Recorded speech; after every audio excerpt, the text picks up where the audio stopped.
Things are already happening. Yes. Well, folks, this is going to be a thick show, but we've got some incredible things. First and foremost, as always, we have a 10 out of 10. 10 out of 10 is rare, especially when it comes to films. This is a big deal, and I always want to celebrate them. Now, this is going to be mainly a review of Old. Big time. I'm reviewing a bunch of other things, but this will be the very best review of Old on the internet, in my opinion. I'm not kidding about this. I have receipts. I have proof. We will get to it when I do. It will be the first thing I do talk about. But we're also going to be talking about a lot of things. As you can see, there is a million tabs. There's a good reason for that. First of all, the main event will be two feel-goods, okay? There's going to be literally Dana White swipes through Joe Rogan's bald head, okay? This is funny. Trust me. Finally, we got a feel-good one. It's a classic. You've probably seen it already. But man, if you haven't, this is must-see stuff. So yeah, dog doesn't recognize owner after weight loss. Okay, let's just go with that. That's the main event. But here we go. So we're going to review Old. We're going to review, there's a lot. Mary Poppins, okay, from 1964. Again, there's a 10 out of 10 within these. Which one will it be? You will find out. I'm also going to talk about Hairspray from 2007. All three of these are musical. Mary Poppins, Hairspray, and The Blues Brothers from 1980, I believe. All of these I saw in theaters. And finally, we're going to talk about Inside Again, which I also saw in theaters. One night only. It is literally the most packed theater I've ever seen since I started going to see movies again. So it's a big deal. Thing is, one of these is a 10 out of 10. And full disclosure, I mean, I've talked about this before. I believe Inside to be genius. I saw it on Netflix like everybody else. I saw it in bits and pieces, and I gave it a 10 out of 10. Does that 10 out of 10 stand? And most people will say, like, anyway, not stupid people. I was going to say stupid people, but a lot of people say that you have to watch something twice to truly know its real score, if not at least twice. You know what I mean? Tenet is a perfect example. Others as well. But here's the thing. If you were to watch everything twice to make sure your scores are good, you would literally have to cut in half the amount of things you watch, period. Because you would have to rewatch all those things twice. You know what I mean? So you sacrifice everything you would watch once. But when I do rescore them, and it's very important. So without further ado, we're going to go into Old, but we're going to go into everything. Because, man, it's a big subject. And as you can see, you're going to have to roll with me here because I got so many tabs, so much to talk about, but I will do it quick. This will be tight or as much as I possibly can. Here we go. This is why this is the greatest Old review on the internet. Simply put, I will not spoil anything. It's 3 reasons. First and foremost, and this is always the case, I saw it in the best screen possible, in the best seat possible, packed to the brim. First day, okay? Second of all, I slept on it, which most people didn't do. It's a small thing. But because I had extra time, this is the one thing that nobody else did. And that is, I read the comic it's based on. This is not his idea. This is a big deal. Because M. Night Shyamalan, in the same way Christopher Nolan, they are known as distinct filmmakers. This is their stories. They write it, they direct it, it is their idea. They put themselves on the line every single time. And it's very rare that they don't. And I have a perfect example of which we were talking about Christopher Nolan. Christopher Nolan, my favorite film of his is The Prestige. My favorite.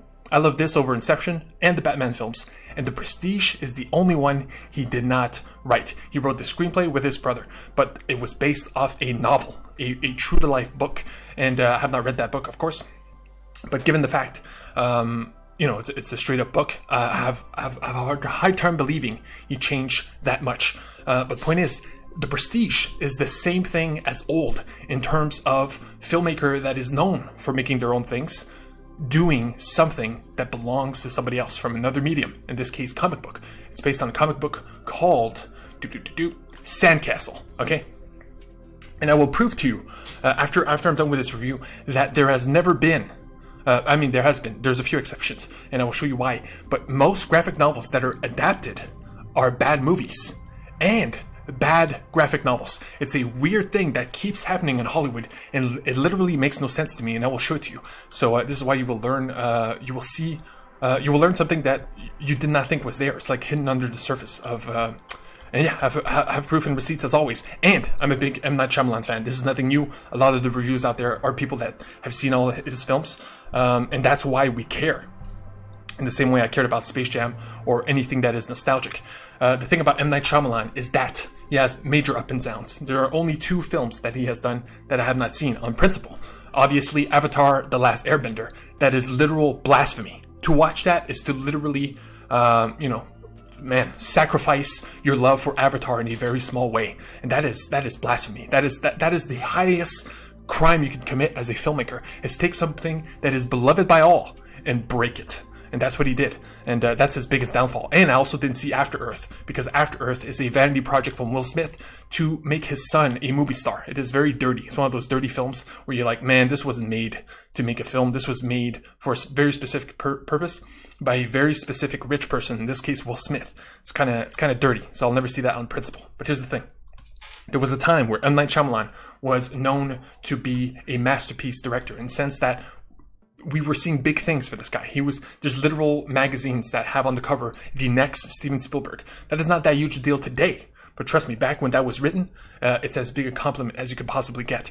And it was because of these two films, The Sixth Sense and Unbreakable. I do believe they hold up. I've not seen them in a while, but man, they are incredible. This one is a classic horror film, The Sixth Sense, and Unbreakable is surprisingly a breakdown of comic book films and comic book media in general. And it stands on its own, and it stands up through time because comic book media is the media right now. So this one, even though it's extremely slow, is extremely beautiful, especially for comic book fans, and is one of my favorites. So like I said, he had the downfall of bad horror films after bad horror films, and then he had, of course, Avatar and After Earth back to back, which literally made him seem like the worst director there is, especially in terms of downfall, in terms of how good he was to how bad he's become.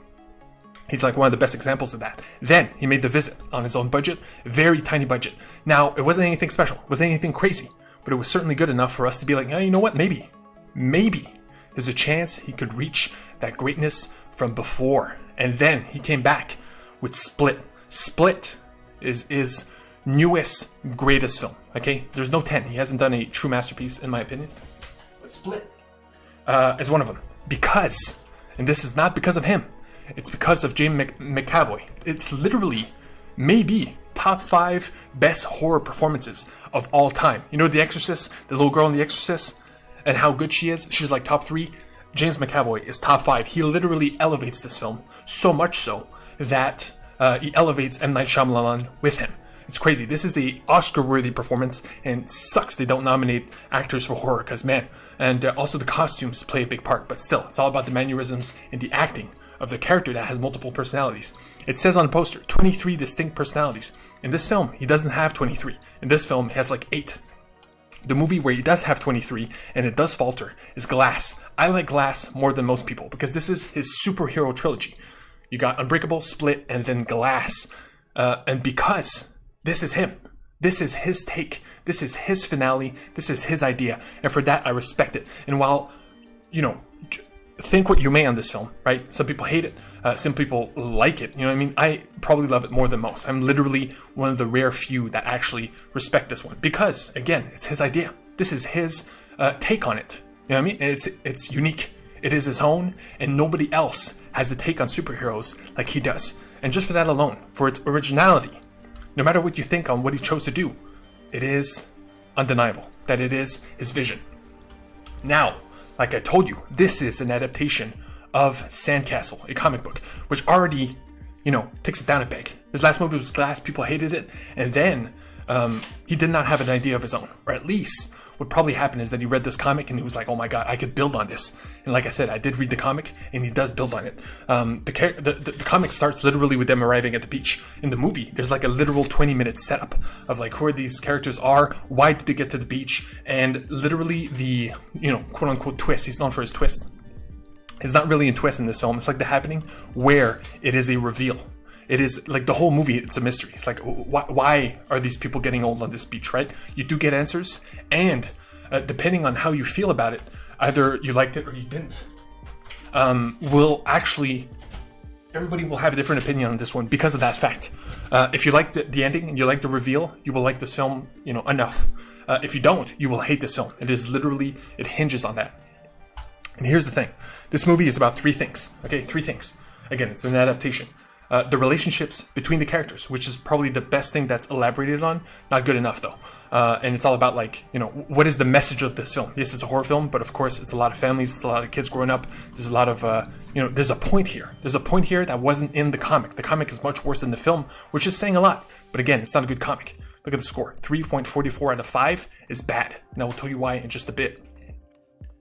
And, the second thing is comedy. And this is the most weird one, okay? The comedy of this film we don't know. Is he self-aware? Does he know he is writing such bad things that they are funny? That is the biggest mystery of M. Night Shyamalan as a human being, and I'm surprised no interview or this has never been revealed yet, is that there's a lot of weird comedy in his films. Awkward comedy that make no sense because either it's badly written, badly acted, or a mix of everything. And a perfect example is this character right here. He is a rapper called Midsize Sedan. Okay, that's his name. You got Kanye West, okay? You got Lil Yazzie or some, whatever. Lil Yazzie, I'm trying to use a ridiculous example. And then you got Midsize Sedan.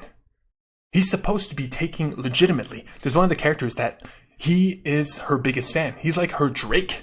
You know what I mean? And you're going to tell me his name is Midsize Sedan and we're supposed to take him seriously? And again, that's the thing. I don't know. I don't know if it's a joke. I don't know if he's taking, if in his mind that's a cool rapper name. You know, it's kind of crazy how like weird the comedy is. And because I was in a packed theater full of people, everybody was there for different reasons. And the third thing that this movie is, it's a mystery, obviously. So whoever you are, you're either going to be there for one of those three things, depending on what kind of audience you are. In the room I was in, there was two girls right behind me that laughed at every single thing. It's crazy. They laughed every minute. If you were just going by their laughter, this would be the best comedy in the same way The Happening is like one of the best comedies ever, just because it's so bad. It's like his worst horror film, right? It's what killed his career before he did shameless cash grabs.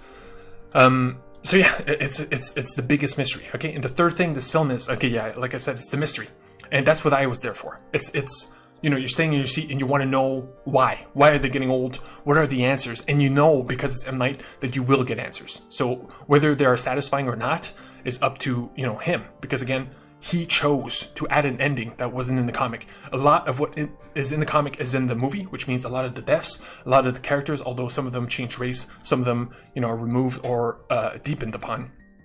But pretty much half the book is half the film, and then the other half is M. Night adding onto it. But yeah, and so yeah, I was there for the mystery. Some people are there for the relationships, and some people are there for the comedy. So that's what's weird. Whatever you, and the balance is wrong. And this is like probably the biggest problem. It goes from cool horror scenes to like weird comedy to actually scenes that you're supposed to care and cry, and none of it works. None of it works. And it's kind of sad. I guess the comedy works if you were one of those two girls who were just like laughing like crazy. And the mystery, the reveal, I liked. So from that aspect, it works. But when you put all those three together, which is the whole film, it's crazy. The tonal shifts, man. It's insane. One second you're laughing, and 1 second you're horrified, and it doesn't quite work. A perfect example of those that do work, and this might be the only one, is The Evil Dead from Sam Raimi. Sam Raimi, I'm going to turn off one light because, dear Lord, might be the only great example of this, where he did The Evil Dead, and he's done others, right? More Evil Dead, TV show, etc., etc., and Drag Me to Hell. These movies are a perfect balance, and I'm serious about this. A literal perfect balance of horror and comedy. Some scenes you will be laughing, some scenes you will be literally terrified. And in Old, you are never terrified, and it's never, like, the comedy is never known to be supposed to be funny, you know what I mean? It's like that kind of weird comedy where, like, if you laugh, you feel bad. Like, you feel like either M. Night Shyamalan is dumb, or he has no idea how to balance comedy and horror, which, like I said, is one of the most difficult tasks ever. The only one who has achieved it is Sam Raimi, and he's the only exception. So it's very, very weird. Okay, and here's where I get mad. First and foremost, I should have said this at the beginning. If you're thinking of watching this, seriously, straight up, don't. Okay, do not watch this. Not that it's horrible and without value. It is just not a good time, and it's not. Even the people that love it, it's nowhere near as good as Split or anything else. It doesn't hurt his legacy much, but it does hurt his legacy, and that's the kind of thing where, you know, his next movie, I will actually go in expecting the worst instead of actually expecting the best, which in this case I was, because I did like Glass, and Split was a surprising surprise. So it's a tough one, but here's where I get mad. Okay, I literally will get mad, and I rarely do this. There is one gigantic flaw in this film that I believe no one is talking about, and that I will show you, and it makes me uncomfortable because okay, this character right here is his daughter. Okay, 2 seconds before. Right, there we go. Okay, it's literally 2 seconds. All right, okay, this is what she looks like at the beginning of the film. Like I told you, it's a beach that makes people old very quick. I believe it's 1 hour, 2 years. Anyway, regardless. To show that this character has now gotten older, they hold on a shot of this actress' bum. Okay? I know it's weird. I know it's stupid to say out loud, but it is a literal ass shot. Okay? And to further my point here, I got some proof. This is the comic. And in the comic, the same thing happens. The big difference, the gigantic difference, is that instead of showing the girl's ass, they show the little brother's ass while he is still extremely young. He started the movie at 3 years old. Right here is like 9, right? And the whole point here is that the father is looking at his ass and being like, wait a minute, that bathing suit is too small. That is the whole point of this moment right here. And here we go, okay? Look, this is just his head. It's head cut off, right? It's just showing the point that it's too small. Now let's do this, okay? Let's do this. Let's do this, okay? In the movie, they show you this for 5 hard seconds. I wish I had proof. I would show it to you if I could possibly download it. But of course, it's in theaters only, but I will show it to you someday. Let's do it in real time. 5. That's it. Isn't that weird? And this is just a drawing of a boy's ass, like in black and white. Like, who cares? What if it's an actress that is, now she's 20, okay? She probably filmed the movie when she was 19, but when her character in the film is certainly not 18. She is probably 16. She went from like, I don't know, she went from 9, 10 to like 16. Okay, that's the idea. And they do not want to show her face right away. So to hide her face, to hide that face reveal, which is very important, which I just showed you in the trailer, they show her ass. And here's the thing. So it's either two things, and both things are horrible. It's either, and it gets worse, it's either, let me get away from here, that the editor did a wrong decision and lingered on that shot too long and M. Night approved it, or even worse, that's the entire point. The entire point was to show that the ass of that little girl, again, before her face reveal, is not the ass of a, 9-year-old. It is the ass of a 16-year-old. Right? That is disgusting. That is, again, I showed you that in the comic, they used the little boy, and they use it from age 4 to 9. Now, instead, they use a grown actress, which again, in the film, is supposed to be 16, for way too long. It is maddening, and it gets worse, because this is the face reveal. This is when they realize, like, oh crap, my daughter is like old now. That's when they change actresses. The bathing suit she wears is obviously too small. That's the whole point. They're like, okay, this bathing suit is too small. We have to change it. The mother says, I have a spare bathing suit. Here they show nothing. Yes, you see some over a little bit, okay? Like, I know, this is creepy, but I got a point here. The bathing suit she changes into is even more skimpy. Okay, there's nothing in the middle. There's nothing here. It's a true bikini, right? For, again, a character that in the film is supposed to be 16. And I swear to God, she is seen running, like, every shot that she is in. She is sexually objectified. Not only the actress, but the character. And this is wrong, okay? This is one of those rare things. I usually don't get mad at this kind of stuff because usually I don't notice it and usually it's not a problem. But if you're going to linger on a zoomed in shot of an ass, as harsh as it is, man, that's a problem, okay?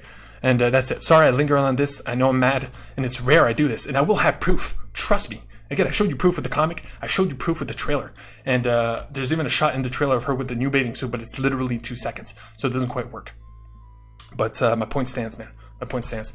So yeah, that's it. Old, do not go see it. I forgot to score it.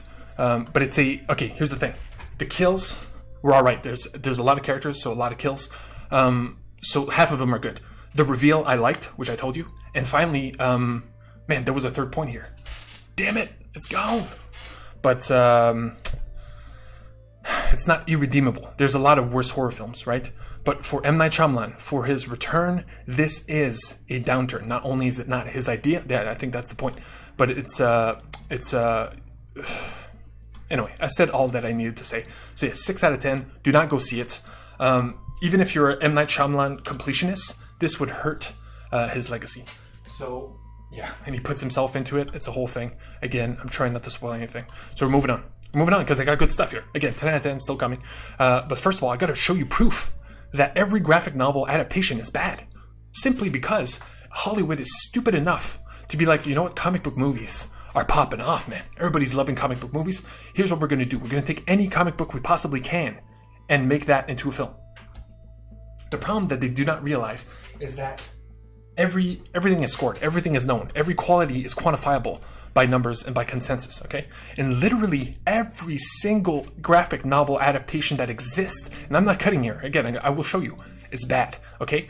On Goodreads, it's a 5 out of 5 score. In the same way IMDb, it's a 10 out of 10. You can have a 4.1, 4.2, etc., etc. It's very gradual in that way. And I've seen a tweet that I've never removed from my mind. That is, if you have a score under 4 on Goodreads, and I have proof of this because I have scored 1,000 comic books on this site, you're a bad thing. You're a bad book. You're a bad comic book. Literally, under 4. Under 4. When it comes to films, it's more generous. Usually it's 6.5. 6.5, under 6.5, I will literally not watch it out of principle. Because it's viewed as bad as consensus. If you cannot give something above a 6.5, that's like, bro, you know, that's not worth watching, you know? And it's the same thing for Goodreads. So here's the thing. Here we go. Rapid fire. Red. Okay, 3.5. 3.5. Movie, 7. Okay, 7 is as high as it gets. You'll see. Okay, Polar. Same thing. 3.37. 6.3. That's really bad. Two Guns. A lot of these you don't know they're graphic novels adaptations, and that's the trick. It's easy for Hollywood to just grab a book that exists and just give it to a shitty director and be like, here you go. You know what I mean? Make this. People love graphic novels. People love action films. It should work. Two Guns, 3.14, 3 out of 10. Again, the movie 6.7, horrible. Oblivion, a high 7, which is weird because I gave it a 6. Same thing. Comic, 3.88. We have never found a above 4 yet. The Losers, same thing. 376, nothing above a 4. Nothing even like 3.91 is as close as it gets. The movie, I gave it a 6, 6.3. We keep it going. Surrogates. A lot of these are movies you don't even know exist or you've forgotten have existed. That's my point. 6.3. The Surrogates, 3.69. And again, it's just to prove that Old was a bad idea to begin with. Not only did he not come up with an idea of his own, but he chose a bad book like all of these are. And here's the difference. The difference between a good graphic novel adaptation, regardless of its quality, as a graphic novel, is if you're a good director.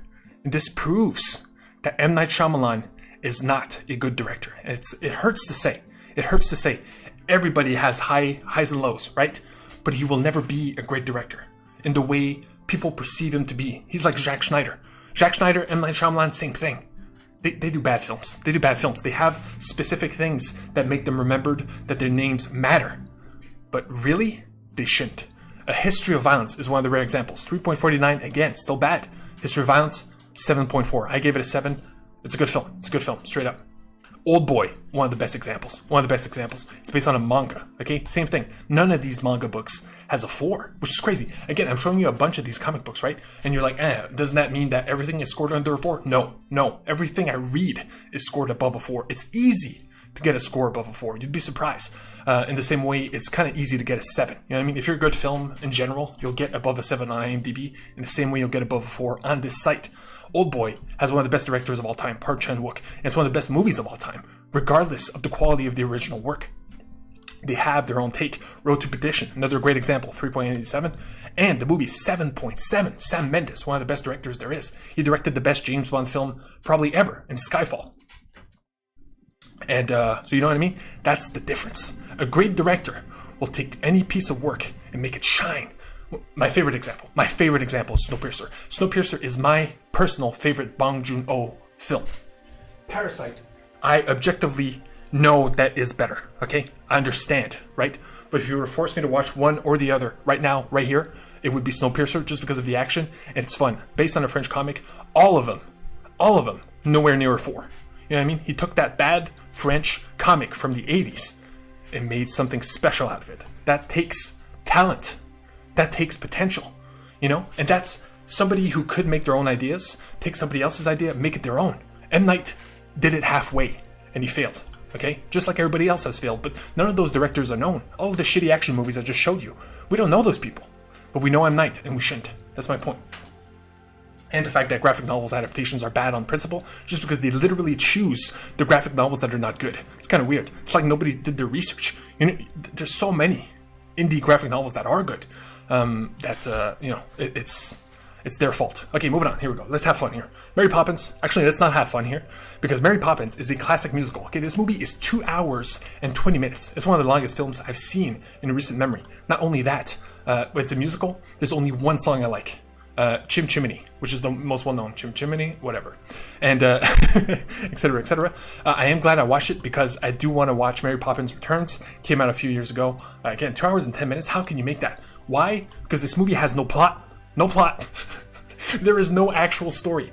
They need a nanny. Mary Poppins shows up. Hijinks ensues, and then it's just songs and like just funny stuff with the kids. You know what I mean? There's nothing of depth. There's nothing substantial. You will not cry.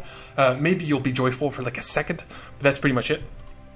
And the best scene, of course, is the scene where they dance with animated penguins, and that scene is staggeringly impressive. Like, that scene saves the film, because it's literally tap dancing. So the guy tap dance, and he does like this crazy maneuvers, and then the penguins have to do it, all 4 of them. And the way it's animated is like staggering. There's, in that 10 minutes of animation, is as much as a feature film. It is insane how good that moment is, but that is it in a 2 hour and 20 minutes film. And again, I come from a place that has seen musical after musicals in theaters in the last 2 weeks, so this is not bullshit. I'm not coming from a place of hate. If anything, I now love musicals, and as you will see, other musicals are much better, much better. This is a pure waste of time, other than, you know, there's some joyful moments. The 2 main performances, Julie Andrews, Dick Van Dyke, great, but I would not recommend this to anybody. It is way too long, and there's no point. And the songs are not good. That is like, come on now. Come on. Okay, Mary Poppins, bad. Moving on. Then Hairspray. Hairspray is the one most expected to be bad. Okay, it has John Travolta in a fat suit. I got a trailer for this one. I got a trailer for the next 2. I will spare you the bullshit. This movie is set in the 50s, so it already feels old, even though it came out like 10 years ago. And what's really cool about this one is that the main character is played by an unknown, right? It's all about body. Right, it's about 2 things: body shaming in terms of like fat people, and race. Big time, big time. When I saw this poster, I'm like, man, what is this? The whitest musical ever? But very importantly, there's Queen Latifah, and there's Elijah Kelly here, and there's a lot of black music that's really great. And the cool thing about this film is, because it's set in the 50s, it starts extremely white, and slowly but surely becomes blacker and blacker, both in terms of tone, in terms of fun, in terms of musical culture, in terms of dance, in terms of vibes. It is crazy how much this movie grows on you. The main performance, she killed it beyond belief. Everybody delivers, except for a few examples.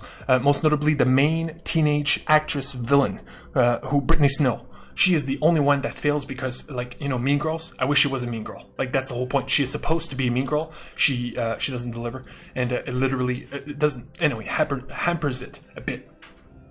And a little sidebar here. Zac Efron in this movie literally plays the sexiest white man alive. That's the whole point. He's the one everybody's crushing on. And still to this day, that is the case. If you watch Baywatch, she literally has a perfect body. There's a classic interview with Aubrey Plaza, who plays in that film, who says, man, she was looking at him at some point where he was like doing weights, and she was like, man, that's a movie star. She was literally wet for him in that moment, so much so that she literally said it on live TV in front of millions of people. She is that confident of how sexy Zac Efron is. And Zac Efron recently, controversially, has had plastic surgery on his face. That is crazy. Why? Again, Zac Efron is known as the sexiest white man out there, literally. Of that generation, it's Robert Pattinson, which, by the way, did the opposite route of taking only roles that make him look ugly on principle. And Zac Efron, who took roles that make him look pretty and had to put in the hard work for the abs and that whole shebang to be like a beautiful movie star. And still, he is still the most pretty man on earth, possibly, is insecure enough to make plastic surgery on his face. That shocks me. You have no idea how crazy that is. You know what I mean? Like, man, it must have been one bad experience. And let me tell you, I had a bad date recently, and it doesn't take much. You know, we're all sensitive in our own ways, and we all get hurt, right? It's part of the game. But when you're Zac Efron, who can get literally any woman on earth, and who is, you know, known to many as being the prettiest one, for him to stoop that low is a sad state of affairs. But anyway, regardless, sorry, I had to do that sidebar because it's pretty crazy to me. So yeah, everybody delivers, gets blacker, it's beautiful, and again, you will be won over. I have to, unfortunately, the sad part here, John Travolta in a fat suit. To me, it works perfectly. The problem there is that at the time, the whole point of that role is to have an actress that was 300 pounds. She had to be 300 pounds, know how to dance, be a perfect mother figure, be a good actress. You know what I mean? And at the time, there was none. Now there is Melissa McCarthy. She's probably the only one I can name. And because of that, they had to use a white guy in a fat suit. But again, John Travolta is such a professional that he nailed it. But again, the fact that I have to mention it, regardless, the fact that I have to say there is a white man who plays a fat white woman, and that it's good,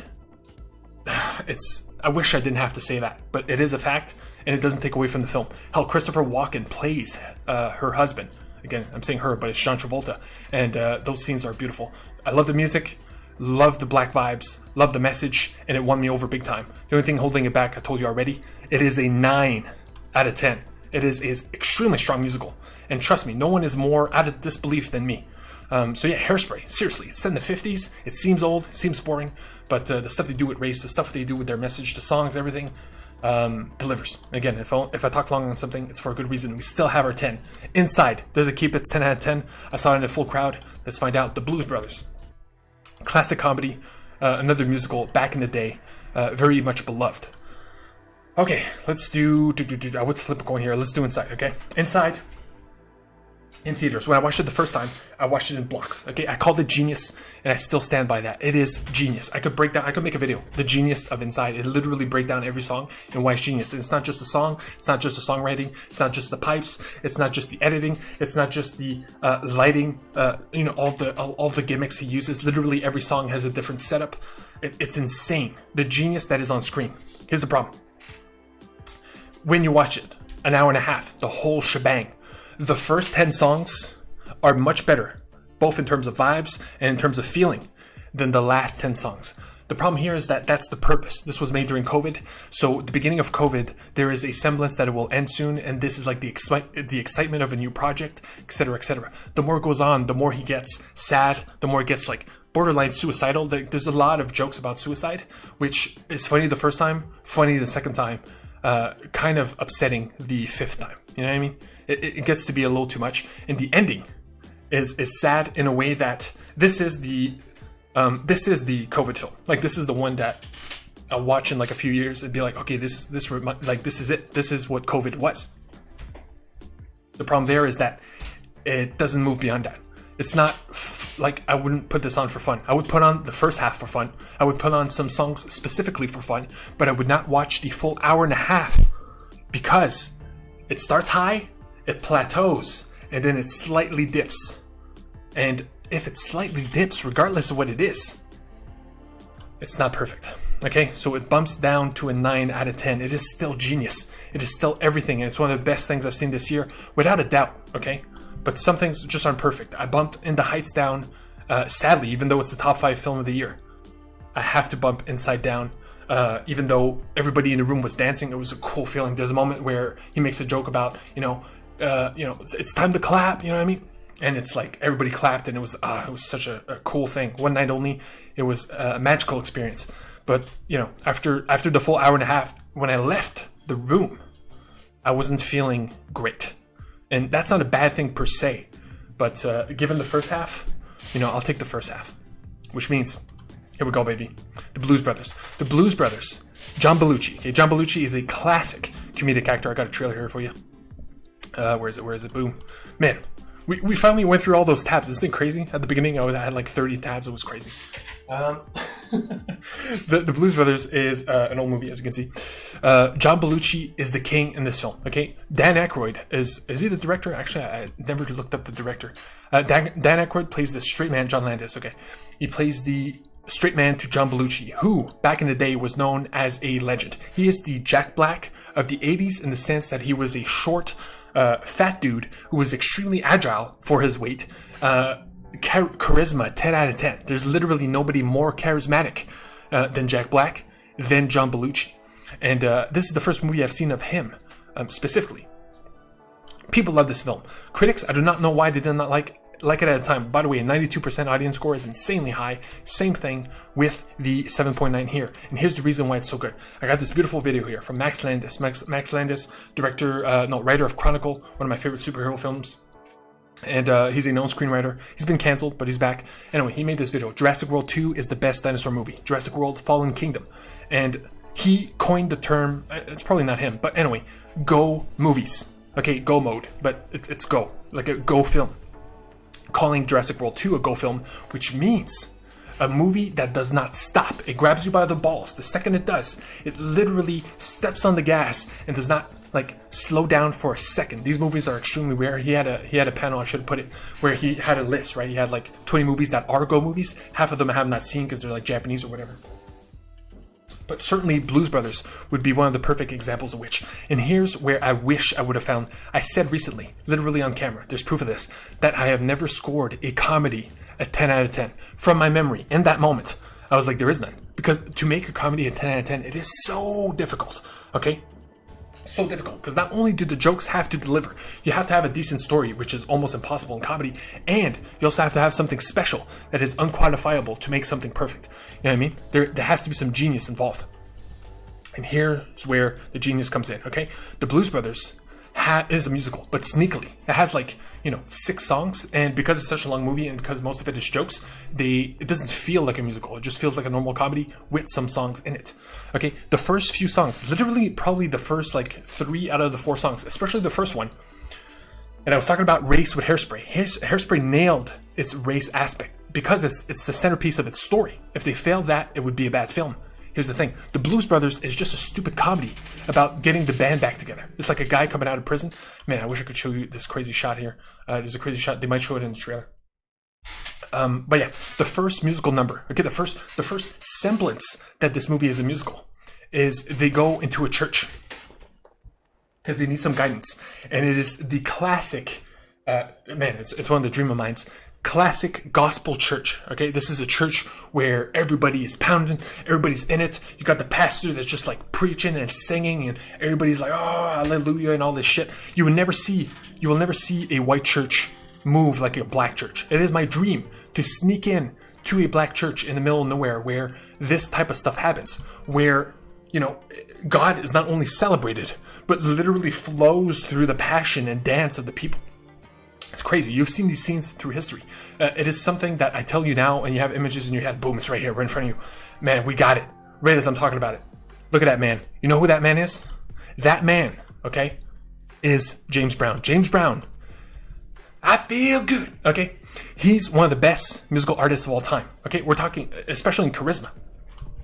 So not only is it a genius bit of casting, right? So you tell me right here, right now, we got James Brown in our film, and he's the pastor. I'm like, hell yeah. You know what I mean? You don't even have to add the singing. You don't even have to add the vibes.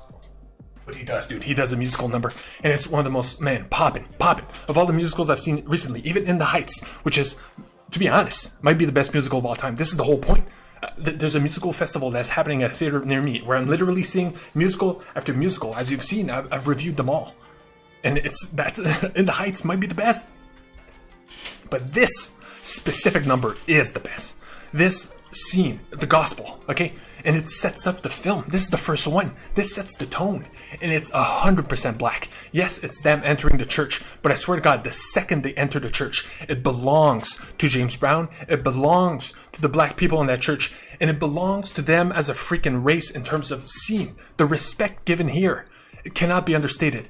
And this is just the beginning. If you have the perfect number of music, how do you follow it up? I tell you over and over again, you cannot follow perfection. That is the rule of life. And they did. You know how? They brought more black legends and let them shine. Okay? It's crazy that this movie exists and nobody's talking about this. Like, it feels like when people talk about Blues Brothers, they talk about the comedy, they talk about the crazy car chases and other things that I will talk about. But here we go. The second song, Ray Charles. Ray Charles, the blind legend himself. Okay, they literally say, look, he has a music shop. They're like, hey man, this piano doesn't work. Ray Charles is like, what? This piano doesn't work?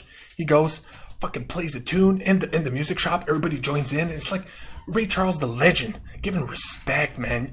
You could watch that scene in that film, and it is as good as any. Man, I lost the trailer. There it is. It's good as any actual Ray Charles performance. It is pure. It is pure. Nothing is taken away from it. In the same way, nothing is taken from James Brown. And it gets better. It gets better. One of the band members they have to get back. Okay, he works at a diner. And again, this has nothing to do with the comedy. And they have to convince him to join the band, okay? But he's working with his wife. It's his restaurant. Look at Ray Charles playing there. Look at the love, baby. They get this guy, to convince this guy to leave. Like, you gotta leave the wife. The wife burst into song out of nowhere. Out of nowhere. And I'm like, who is this lady? And literally, I did not recognize her. In the same way, I did recognize Ray Charles. I did recognize James Brown. But this lady is Aretha Franklin. Okay? One of the best...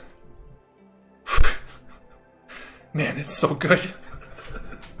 the respect, dude. The respect is insane. Okay? These three people are given the time to shine. Not only for their music, but for who they are. You know? In a fucking white film. Okay? It's crazy. And Aretha Franklin has a movie coming out this year. And it's a big deal. And it's crazy because those are three musical numbers that stand on their own. This is a 2-hour film. You know what I mean? And the jokes land. I was in a full theater. We kept laughing like crazy. There were people that were there that clearly saw it back in the 80s that lived for this stuff. And to see their joy was, man, quantifiably something special. And yeah, so John Belushi, okay, let's a little bit of downer here. He died, right? He died recently after this, I believe an overdose or whatever. But he died young. But the legacy he has in this film is staggering. Like, this film is legacy, and it will stand forever.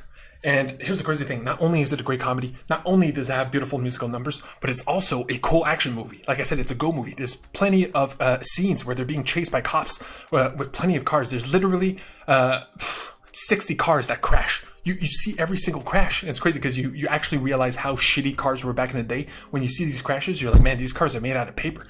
But that's just how they were built back in the day.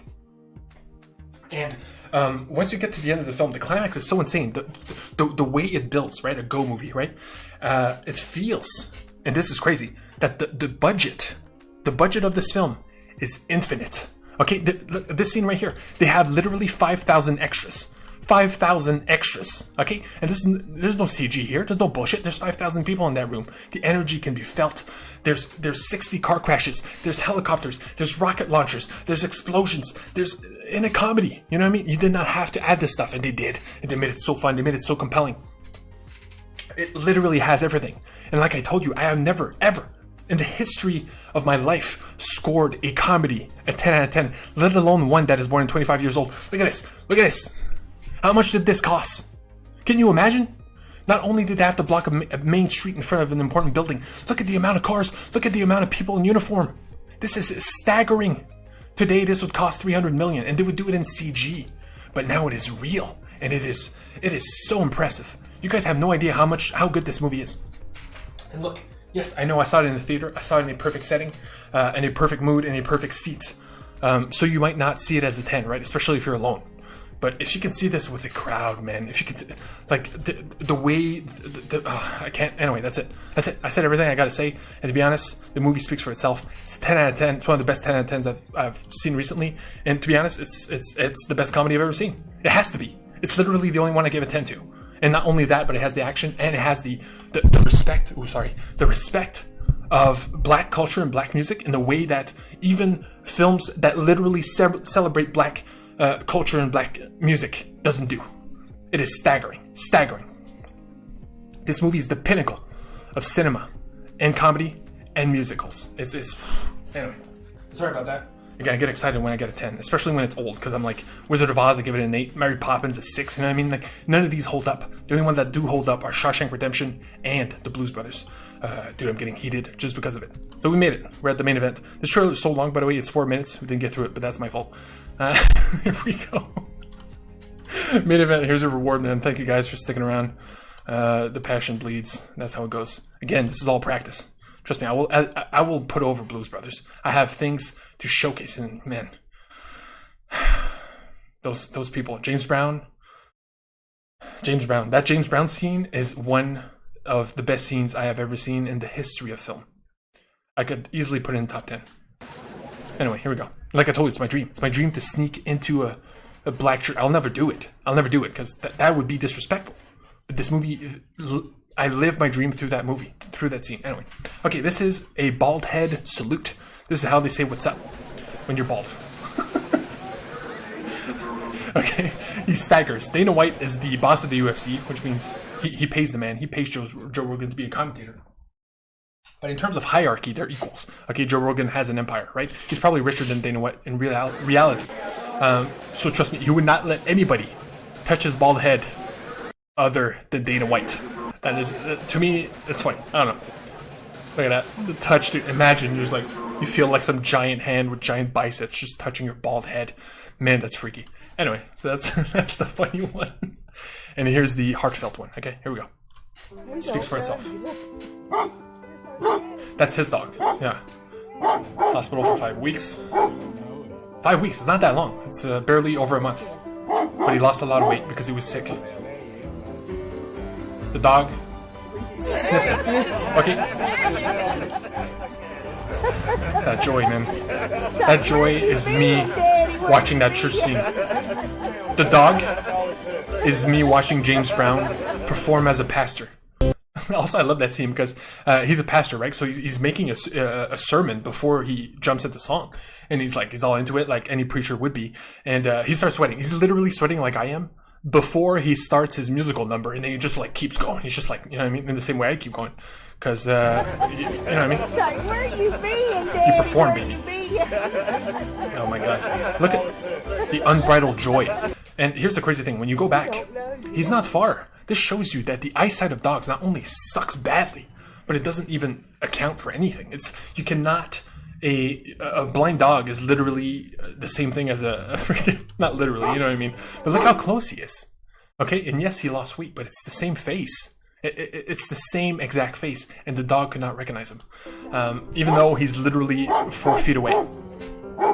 So anyway, I love that they had to force the dog to sniff him. That's how scared he was. To him, this is just some scary stranger. And look, he has to get really close, really close. He's literally an inch away, and all he needs is one whiff, because every single human being has their own scent. That's what's beautiful about this. The cats have the same thing. They have terrible eyesight, especially from close. From far, they can see you perfectly fine. But from close, they do not know who you are unless they sniff you.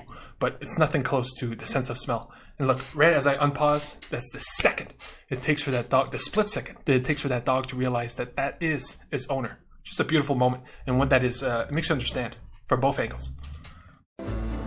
Boom. The ears go down, and then that joy is like, man. Anyway, so that was that. Sucks for Inside. Sucks for Old, man. Sucks for M. Night. You know, I wish M. Night Old was great. That's how it goes. I will always keep it 100. I will always be honest. And I will always... well, that's pretty much it, to be honest. So until next time, I'm going to go see Pink Floyd's The Wall tonight. Dude, I'm going high. Are you kidding me? And other things, as always. Snake Eyes I'm not seeing on principle. It's supposed to be bad. And then next week, other things. Everything in between. I'm catching up on Loki. I apologize, I'm late. Troll Hunters, same thing. And finally, Fear Street. Those 3 I'm late. But at this point, you know what I mean? I'll take my time. That's the whole point. I slept on Old. I waited a day, read the comic to make sure to deliver the best possible review. I'll do the same for those things, especially because I love them dearly. So you can expect that soon. More games, more things, as always. Love you guys. Love and respect. Blues Brothers, you're the best. Black Legends.